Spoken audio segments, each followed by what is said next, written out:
Hello, this is Layback with Betfair Royal Ascots special. We've got a huge week ahead, obviously, and no better man to join me than the expert Rory Flanagan. Rory, how are you, mate? Good, mate. Good to be back on. Yeah, it is good to have you here. Now, I'm glad you're here because I have no idea about Royal Ascot, so you're the man for the job. We've got how many great ones across the carnival? I think it's 8 now. 8 great ones, starting with 3 on the first day, but all importantly, track. Weather looks okay. Track should be pretty firm. Yeah, it should be good to firm. It should be, in Australian terms, a drying good fall. They'll water a lot because of the warm weather this week. Yep. But the key is getting good, consistent ground all week, because then you'll have clear patterns and you can bet with much more confidence than, how much is it going to rain? How much are they, intermittent watering and whatnot. So good, consistent weather is good for turnover. Good. Hopefully they don't overwater it and we don't get much bias and garbage ratings like we do in Australia occasionally. We love the bias. Bet the bias. Yes, we don't mind the bias, as long as it's consistent Exactly. bias, Rory. As we come to you on Tuesday, we've got 3 Group 1s tonight, starting with race 1 on the card, the Queen Anne, starting with the Group 1 on the Carnival. I love it. This is an interesting horse here by the name of Carl Spackler. J-Mac rides, Yulong owns. You tell me off air that this might be coming to Australia, and a Cups horse, mate. Yeah, I think Kieran's going to train him and aim him at a Cox plate. He seems to love kicking off a bend, racing wide around a bend and kicking clear. I don't know how he's going to go suited to a straight mile Royal Ascot testing uphill. But if he's going to stay the 2,000 metres in a Cox plate, high pressure Cox plate, you'd want to see him achieve something at this sort of level. I think he's going to go better than the likes of Docklands. I think he's a better horse than Docklands. Yep. And he has the runs on the board in America to do that. Just came up short in the Breeders' Cup a bit, but very interesting with a key booking in J-Mac in the saddle. But he's just one to watch for now for me. Zara does ride Docklands as well. So Carl Spackler there, a horse of interest, about $18. What a market this is, Rory, to kick things off. We've got a 290,000 as we record this about 1:30 on a Tuesday. $289,000 traded on this race already at a market percentage of 101.4%. So no better place to bet than Betfair on Royal Ascot. Carl Spackler is $18, but who do you like in the first? Yeah, I've gone with the two Boom 3-year-old colts from last year, who they sort of had the way the track played against them at Newbury in the Lockinge. They were both out the back. They came on the stand side, which was the wrong ground. You sort of need to be a bit more towards the middle. I think both of them are going to fight out the finish. I think Nodal Speech, with the tempo they're going to get, he's more of a push the button and get over the top of them, whereas Rosalien likes to make a bit more of a sustained run. I think it'll be Notable Speech tacking onto the back of the pace, taking onto the back of Rosalien, and he looks the one for me, but I'm backing both of them. I think they're some way clearer than the rest of the field. Some of them have questionable performances on uphill ground, on dry ground, or they prefer a bend. So the two of them are the most proven performers. And I think with a fitness prep run in the Lockinge, they'll be bang there for this. So Notable Speech, $6.60 currently on the exchange. Rosalien, $3.50. You're level staking them or Dutching them? I've gone 3 units Notable Speech. Yes. 2 units on Rosalien. Oh, so more of a saver, big result. More of a saver, gone big on Notable Speech. He delivered the goods for me last year at Goodwood, and I'm trusting him to do the same once more. Notable Speech there, Rory's main play at a good price, $6.60, but profitable if Rosalien wins. Let's head to race 3 on the program, mate, and a very interesting race, the Group 1 King Charles Stakes over 1,000 metres, and it's interesting because we've got an Australian here in Asfura, $5.60 currently, 101.9% market percentage, a brilliant betting race. Asfura's favourite here, and you're getting a much better price on Asfura on the exchange, being a global exchange, than you will at the corporates here in Australia. So if you like Asfura, back him on Betfair. It's as simple. Back on Betfair, as simple as that. Are you with Asfura or not? This year, not so much, unless there's some sort of late money move. Now, that's the key with this race, is the smart money almost always lands in this race. A few years back, there was a horse called Oxted, who was $15 into $5 and bolted in. Nature Strip went from $4 into $3.30 in the last 60 seconds before the jump, and he bolted in. Asfura last year was $11 into about $7, and she bolted in. So you need to be watching the Betfair market fluctuate right up until the jump, and then make your move and follow the smart money. I think that's the way to play it. So that's your biggest tip? That's my biggest tip. Watch the market for that. But I do have a couple of value plays that are drawn the stands rail, which is where I expect the action to unfold. So outside barrier has been favoured in recent years. Is that right? Yeah, definitely. The data basically says if you're drawn double digits, you're a live chance. If you're drawn single digits, you can almost forget about it. Yeah, right. Unless it rains drastically, that's been the outlier. So there's a horse called Westacre who had a campaign in Dubai this season. He ran some Stormers over 1,000 meters, and I think he won a hat trick over 1,000 meters. He bumped into a horse called Symbol of Honor, who's a Godolphin gelding, who's proper Group 1 type. Narrowly touched off there, and that horse has come out and won twice since. And then another horse who won the Alcos Sprint, Believing, who's one of the favourites for this. She was drawn barrier 1, the runner-up was drawn barrier 4, and the third horse was drawn barrier 2.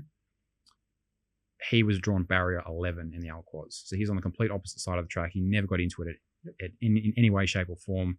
He's now drawn the fast side here, and I think at about $17, $20-ish, I think he's a sensational each-way bet. Yep. Another horse that's drawn alongside him, Tropical Storm, when he's been drawn in the thick of the action, he's never missed the top 2. $90. Yeah, and I think if you can tap into some of those exotic place markets, like top 6 places, yep, a Tropical Storm is a sensational play in that market. That's a good shout because we do have top 5 at the moment, top 5 place markets there as well. So Tropical Storm is at $8.20 currently for top 5. You probably asked for better than that at the moment as well. So huge price there. You like Westacre, $21 drawn, barrier 23. Tropical Storm, barrier 19 at $19. The other one was Regional, mate. Yeah, Regional ran second to Asfora last year from Bad Barrier. Gets a better barrier this year and is going just as well and was narrowly touched off in that race, the same race that Believing and Westacre come from in Dubai. So I think that forms the one to trust. Talk to me about Asfura. Blinkers on for her here. 1,000 metres, how's she going? Are you concerned about the blinkers going on? But also, just want to mention again, huge price at Betfair compared to the corporate fixed odds. If you like her, back her on Betfair. How's she going? There's a bit of negativity around one of her trials that people are a bit displeased with, you could say. Dwyer's gone for the blinkers. You can take that as a positive, or maybe it's going to add something to her. You won't know until the smart money comes late on, like it did last year. Yep. But she had an extra prep run to acclimatise last year, and she doesn't have that this year. I think that might be the chink in the armour.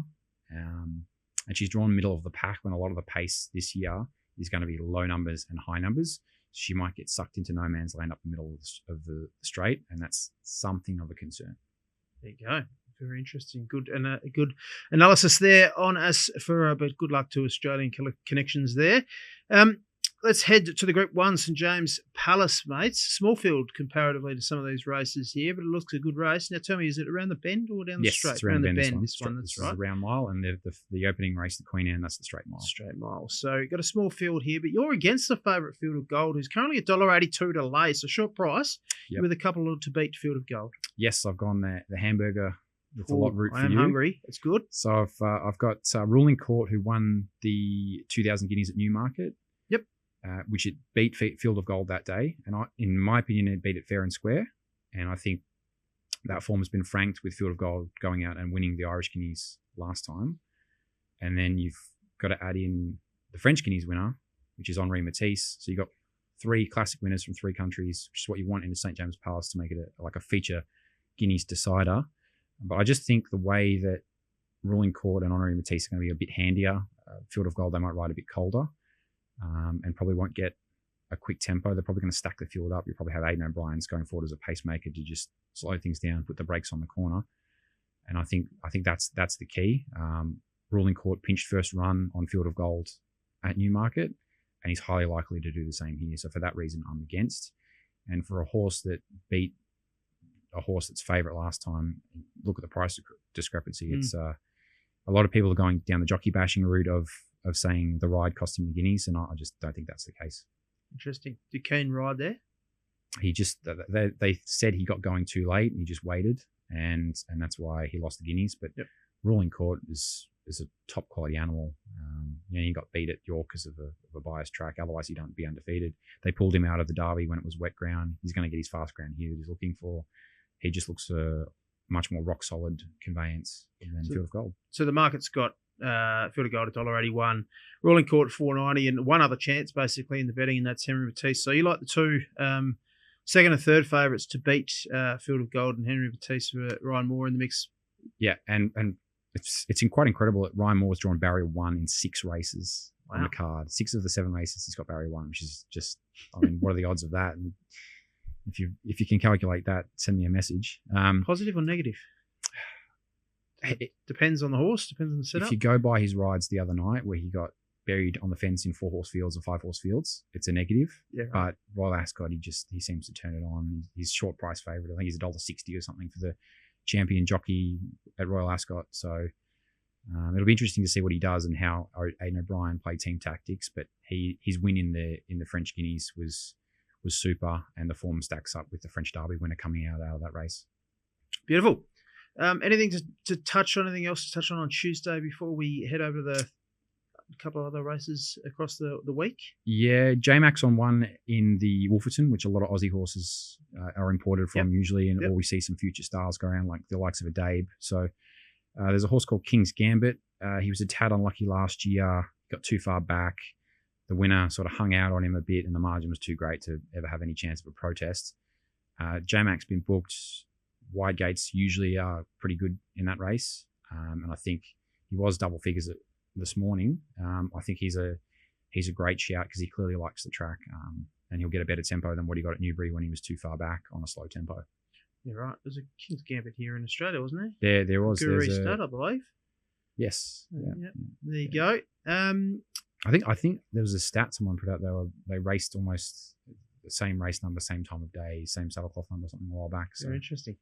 Very interesting. So a couple of horses to keep an eye on there for Australia. So watch that. What race is that on the program? Wolferton, I think, is the 6th race. Fantastic. Keep an eye on Wolferton there. Let's head to Wednesday. One Group 1 here, the Group 1 Prince of Wales Stakes, 2,000 metres. Always a fantastic race. And you like a horse here? You're pretty keen? Yeah, Anmart. He won the British Champion Stakes last year. He beat a horse called Calandagan, who was a short price favourite in the Coronation Cup a couple of weeks ago. First up, he went to the Tattersalls Gold Cup in Ireland at the Curragh, where he faced off with Los Angeles, who's the favourite for this. He was travelling like winks. He was almost at an unbackable price at about 1.1 in running, and then just stopped for whatever reason. Didn't go far enough past Los Angeles, and Los Angeles battled back on the rail and won. I think with a different kind of ride, or not giving Los Angeles the chance to eyeball him and a bit more fitness, I think he can reverse that form and he can take that out. And the pair of them have scared a few away. There's also been a few scratchings because of the ground. White Birch, who was a bit of a tragedy beat in that race in the ruck, he's been pulled out this morning, so they won't run, and a few other setbacks for other horses. So I think those two are the clear standouts, and Anmart's a good solid bet. Los Angeles is about $3.30 mark at the moment, and March $4.70 there. Let's get to Thursday, the Group 1 Gold Cup, 4,000 metres. What a staying test this is, mate. Yeah, one of my favourite races for the week. The Mighty Stradivarius obviously won 3 Gold Cups. There's been some good horses. Kyprios, right? Kyprios. You win? The likes of Yates. Yeah. Likes of Yates, who won 4 of them. It's the premier staying event on the planet because it's weight for age, it's not a handicap. Yeah, right. So I've got the new kid on the block in that race. He's one of my better bets for the week. His name's Candelari. He's a giant beast of a thing who won a Group 1 over 3,100 metres in France last time. Yep. The more scratchings, the better. The smaller field, the better, because French racing is usually quite small fields. Rack 'em, stack 'em, sprint home. That suits more than a brutal staying test. Illinois hasn't been seen at 4,000 metres yet, so you don't know if he's going to get the trip. So I think Candelari picks himself as a bet, and I think he should be favourite. Illinois didn't go past Jan Bruegel in the St. Leger when he could have, probably should have. So I just think he might be suspect, and Illinois' best trip might be 2,400 metres rather than these staying trips. He's only going to this race because Kyprios has been retired with an injury. There you go. So Illinois about 272 at the moment. Anti-post markets as we record this on Tuesday. There, 272. Trawlerman $4.10 and Candelaria third favourite. And you've got Candelaria rated favourite, so good price there at that $5.10 mark. Stay ahead of the game with the most up-to-date betting insights, track conditions and bias, scratchings, late market moves, and more. When it comes to betting, having the most up-to-date information can make all the difference. That's why we've introduced Betfair's Late Mail, the most informed tipping service on the market. Delivered by pros like John Walter, Glenn Ingram, Sean Byrne, and Bella Anderson, Late Mail provides expert insights closer to the jump, helping you adjust your strategy with the latest information and data at your fingertips. Late Mail is exclusive in the Betfair app, so simply open the app, follow Late Mail tipsters, and enable notifications to be ready when our pros send in their late bets. Stay informed, stay ahead, bet smarter with Late Mail. Before we get into Friday and Saturday, I want to ask you, I hope you've done a bit of preparation for this, your favourite Rory Flanagan's highlights of Royal Ascot, either favourite races or the highlights in recent years at Royal Ascot. You can start from 5 and work your way up through to 1, mate. Yeah, Lady Aurelia I had at number 5. She was an impressive winner of 2-year-old race by about 7 lengths. Sort of brought the wow factor, and then came back next year and backed it up in the King's Stand. I think she was quite a memorable winner, and she was a bit of a punter's pal. How much of these are dictated by whether you backed them or not? I didn't actually back her. I took her on, so she stripped me out. But in terms of punters pals, Stradivarius number 4, 3 Gold Cups, that iconic bit of commentary that'll get played with the commentator screaming 3 Gold Cups. That was a beauty. Watching Frankie rip off the goggles, turning for home with a grin like the Joker, and then push the button to put the field away by 10 lengths while everyone is parked on the couch during COVID, during lockdown, looking for something to punt on. That was sensational. Yep. Frankel, number 3, Frankel. Who could forget? I mean, if you're doing that to proper horses who end up at stud, it's pretty special. Would have liked to see that 7 furlong match race with him and Black Caviar. State she was. Who wins? See, Black Caviar travels for fun, everyone, and it's just that forever hypothetical. Would have been great to see. Alas. Number 2, Schwarzia, the OG Trailblazer. He was the one who basically said to Aussie horses, let's come over here and win some Group 1s. Let's take some of this prestige, the piss poor prize money.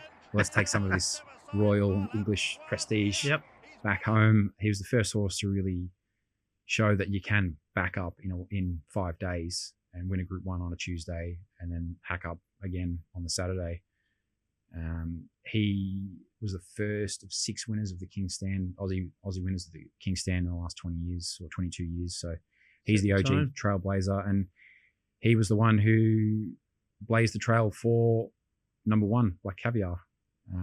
Never forget sitting on the couch in the middle of the night watching live vision of people at Fed Square with caviar flags, black and purple flags. There's still memorabilia in the office at work that's got photos of her at Royal Ascot or little black and pink polka dots. For her to go over there, travel sickness, all sorts of injuries, the jockey forgetting where the winning post is and still getting the job done and maintaining the unbeaten record. With plenty of English folks keen to take her on and diminish her achievements. I think that's clear number 1 for me, and that's what got me hooked into Royal Ascot. I wish she had won by half the track. Yeah, and she was there fit. She had a torn muscle, I believe, and wasn't right, and she still won. It was an incredible performance. I wish she came out and did what Nature Stripe did and just annihilate them and really prove how good she was. But that was, I think it was still pretty special. Every racing fan would like to remember where they were, or the scenes, and how exciting that was with Black Caviar. So unbelievable there, Rory. That was your highlights for Royal Ascot. Superb, mate. Just love that list, and thank you very much. All right, a couple more days to cover off. We head to Friday, the Group 1 Commonwealth Cup and the Coronation Stakes. We start with the Group 1 Commonwealth Cup 1200 metre race, and it's a triple play for you, is it? Yeah, there's a formula that I follow pretty religiously, which is impressive for an atheist. you basically want to be Don't bring on, religion in the podcast, please, mate. Punting's a religion. You want to basically be on a Guineas horse that flops in the Guineas and gets stepped down in trip. That is the key formula. Mile horse dropping back to sprinting distance with the uphill stiff finish. It's been I think it's every second year in the last 10 years that's been the key winning formula. And there's two horses that fit that criteria in Shadow of Light, who was third in the English Guineas, not beaten far, just peaked. Was probably in no man's land in the worst part of the track that day. Yep. And just peaked late, hit the front, travelled really, really well, produced one of the best sectionals of the race. Short price favourite for that, but well-credentialed horse. And the other one is Jonquil, who in probably another 2 bounds wins the French Guineas. And I think stepping down to sprinting really, really suits. We'll get a proper tempo to chase. And I think you're getting a good price about that horse.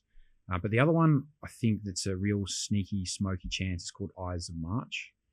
Now, he was at Newbury on a day where no one won from the part of the track where he came down.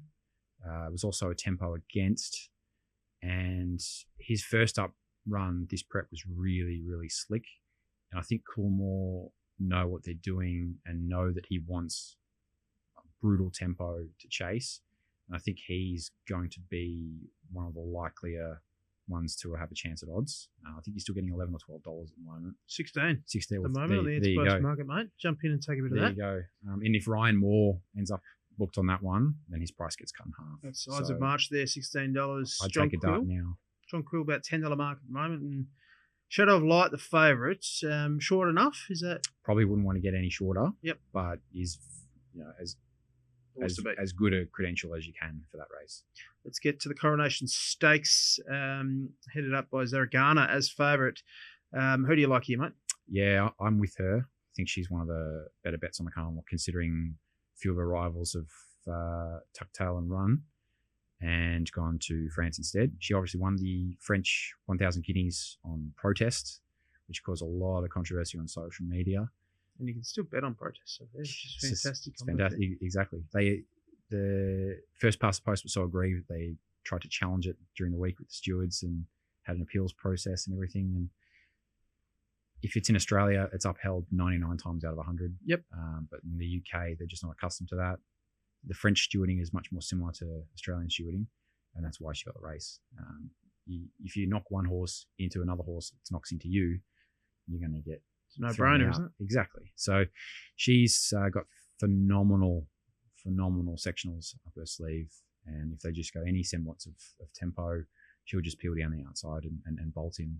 There's nothing really there that could pose a danger to her unless one of Aidan O'Brien's front runners just bowls along and pinches it on a really pace-biased track, but I can't see that happening. Yeah, big field there. But you are with Zaragana, the favourites, and one of your better bets on the program in the Coronation Stakes over 2,400 metres. Let's head to Saturday, the Queen Elizabeth Jubilee 1,200 metre Group 1. A couple of horses we know well. Storm Boy here, the $30 million horse. Lazat as well. What a race. What do you make of Storm Boy? How's he going? Still reckon he's worth $30 million? No. Wouldn't give you 300. No. How's he going? Well, I couldn't believe it post-race when they came out and said that they hadn't even worked him at all in the lead up to his Greenland. Do you believe that? Surely not. I mean, when you look at what Aidan O'Brien has done with some of his horses that have flopped first time out and then come out and bolted in next time, like he had August Rodin tailed off in a Guineas, wins a Derby. City of Droid tailed off in a Guineas, wins the Derby. He seems to do it quite a lot, and the fact that it's awful for punting. He'd be ropeable here in Australia. Oh, absolutely. I think the key factor is he's gone $16 into about $6, and that's the alarm bell. 680, 660 here at the moment in the anti-post markets. So depending on where he's drawn and what's happening, I think he may end up being a bet that there might be he might end up $4. He might be absolutely smashed. The difference between him and Merchant Navy is Merchant Navy won his prep race and looked pretty good, and he was drawn the far side when he won. I just think Storm Boy is probably better suited to leading and stacking them around a bend. I don't think, based on what he was doing in Ireland, straight track racing really suits him that much. I would have liked to see him have, serious Flemington credentials before he went over, because that's usually what we take over there. And how did he jump last start as well? Because he's been a tricky horse to get out of the barriers at Yeah, times. he sort of tilted his head and had a look around when he jumped out the gates, Yep. and he was a bit slow away, and Ryan sort of had to squeeze him up a bit. Yep. And then he was running with his head to the side a bit along the fence. So Still doing a bit wrong. Yeah, I don't think he's the most bomb-proof conveyance compared to what Merchant Navy was. And Merchant Navy was always doing his best work at the end of his races when you're going uphill, whereas Stormboy has sort of clung on at a few of them rather than, blousing over the top. Yep. So I think he's not as suited to Merchant Navy, and you're looking at the same price that they were. So at the moment, he's not a bet for me. I'd rather side with the Golden Eagle form through Lazat, who put a huge trial win, prep win in France first up, and they've decided they basically think he's better on top of the ground over sprinting trips, so they're going to keep him to sprinting trips this season. He goes on anything. You can ride him forward, you can ride him handy. They'll just jump and run with him, and it'll be catch him if you can. And if they do go super hard, then the Japanese horse, Saturno Reve, is probably the one who's got the most chance of running him down, unless Believing backs up from tonight, from the Tuesday, and they go like they did last year in both races. Interesting. So Lazat there on top, and Saturno Reeve another play. Are you laying Sternboy or just seeing what the market does before? I'm going to see what the market does and what his manners are like and how he parades and how he behaves. If he's making an absolute pig of himself, I may make him a place lay. I may look at the 4 places market or something like that and lay him in that regard, because if he does what he did in Ireland, then he just won't get anywhere near them. Fair enough. That's the races summed up across the week. It's time for the Hamburger Club. You can join the elite club here, where you back a horse and lay a horse that's hard in the market, and hopefully you get the right result where you back the winner and lay the loser. Which race are you heading to? Yeah, we touched on it before with the St. James Palace with Ruling Court Field of Gold. I'm happy to back both Ruling Court and Henri Matisse, as well as lay Field of Gold. I just think the prices are all wrong. I'd have them all around $3.50, $3.25, all that sort of mark, to have such a discrepancy between them. Field of Gold's likely to be out the back. You may even get a better price in running if you wanted to lay to back Field of Gold and get super shrewd on Betfair, which is the only place you're going to be able to do that. Yep. But I think at the prices, it's a no-brainer. You're backing a horse that beat the favourite fair and square last time, and there's no real reason for them to be those prices. Beautiful, mate. That's Ruling Court to back and laying the favourite there at $1.80, Field of Gold. Best bets on the Carnival, I guess. Rory, day 2, you're keen on Cinderella's Dream? Yeah, this is as close to M-word territory. Don't say it. I didn't say it, but it's as close to M-word territory as you can get without. What price are we looking at? I think she's currently $3.30 or $3.50. Cinderella's Dream we're talking about. Which race? It'll be in I think it's the Duke of Cambridge on Wednesday. Yep. It's a Group 2 race for mares, which they've moved from the straight track now to the round course. Cinderella's Dream, you might have seen, I posted about last year. She was the horse in Dubai, the Godolphin horse, that lost the irons and still won by 10 lengths doing cartwheels. She then went to America and picked up a Group 1, I believe, over there. And then she got given a stinker in the Breeders' Cup. And she's come out first time this prep, hacked up a new market, super impressive, smashed the clock as well. I think if she repeats that run or anything close to that run, there's not much in this field that can match motors with her. As long as she gets even luck, she wins for mine. It's a good push. Cinderella's Dream on day 2. You were keen on Zaragana, and the other one there was probably Anmart. Is that right? Yeah, if I had to rank my top 5 bets of the week, it'll be Cinderella's Dream number 1, Candelari number 2, Gold Cup on Thursday, yes. Zaragana number 3. That is on Friday night, the Coronation Stakes, Zaragana. Yep. Anmart number 4. Yeah. What's Wednesday night? The Group 1 Prince of Wales Stakes. And Notable Speech number 5. Tied in with another one I want to touch on, which is running tonight, called get the name of it here. Notable speeches in race 1, the Queen Anne Stakes. He's keen to that there with Carl Spackler. I'm keen to see what Carl Spackler does in the Queen Anne Stakes over the mile heading to Australia, mate. Yes, he's probably one of the most exciting imports we've had in the last 9 months, I suppose. Yep. It's just some of these American horses, they're either stars or complete and utter flops. But if he does the sort of stuff that Royal Patronage does, I think you can consider him a success. Yep. And he's twice the horse of Royal Patronage is. So it's just a key. It's just, does he turn up and deliver? But the one I was keen on tonight is in race 2, the 2-year-old race, the Coventry, called Military Code. He's had bags of winners come from his first 2 starts, the collateral form in behind him. He's got course form at Ascot. He's drawn the right side. Physically, he's perfect. He was $11 the other day, and he's been crunched into about $6 now. You might get better on that at the fair. Fixed odds is about $7. $8.80 at the moment on the exchange, mate. You definitely need to go to Betfair to back him. You're just backing William Buick all day, all night tonight. Yeah, well, if there's one track he's going to show up at, it's Royal Ascot, not Flemington. He's on Notable Speech. He's on Regional or West Acre, one of those. I can't remember. Anyway, and Military Code. So he's got a good book of rides. That is Buick. Rory, it's been an absolute pleasure, mate. Good luck. It's make or break. It's Christmas time. It's grand final week for me. Grand final week. Not much sleep being had this week for Rory Flanagan. Watch the races. Find all his tips on the Betfair app and the Betfair hub, and obviously tune into this on Spotify and YouTube. Rory, absolute pleasure, mate. Good luck. Thanks for having me on. It's been Layback with Betfair. Hello, Betfair punters. We're excited to introduce a new feature on the Betfair app, Follow Tipsters. This feature will allow you to follow your favourite Betfair experts and receive notifications when their betting strategies go live. By clicking follow and enabling notifications, you'll never miss a tip from pros like Terry Layton, Mitch Lewis, Jackson Oldham and Bella Anderson. All exclusive in the Betfair app, so download and get started. What's gambling really costing you? For free and confidential support, call the number on the screen or visit the website.